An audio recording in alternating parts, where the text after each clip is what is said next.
बिस्मिल्लाहिर्रहमानिर्रहीम। अस्सलामु अलैकुम। घड़ी की टिक टिक जहन्नुम की दहलीज पर। रात की गहरी खामोशी में घड़ी की सुई आहिस्ता चलती थी।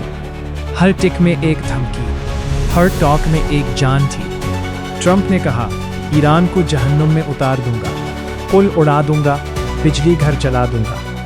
लेकिन तेहरान की गलियों में 14 मिलियन दिल एक धड़कन पर थे।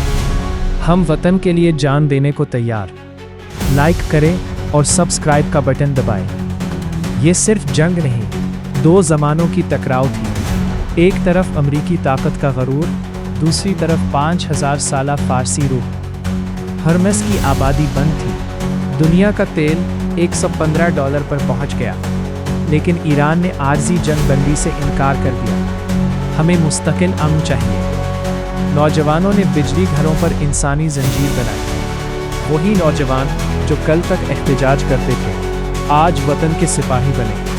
क्योंकि जब बात सरहदों की आती है तो दिल एक हो जाते हैं। ट्रंप की डेडलाइन आई और गुजरी। घड़ी की टिक टिक रख नहीं सकती, लेकिन जो कौम अपने असूलों पर डटी रहे, तारीख उसे याद रखती है, चाहे जहन्नुम ही क्यों न हो।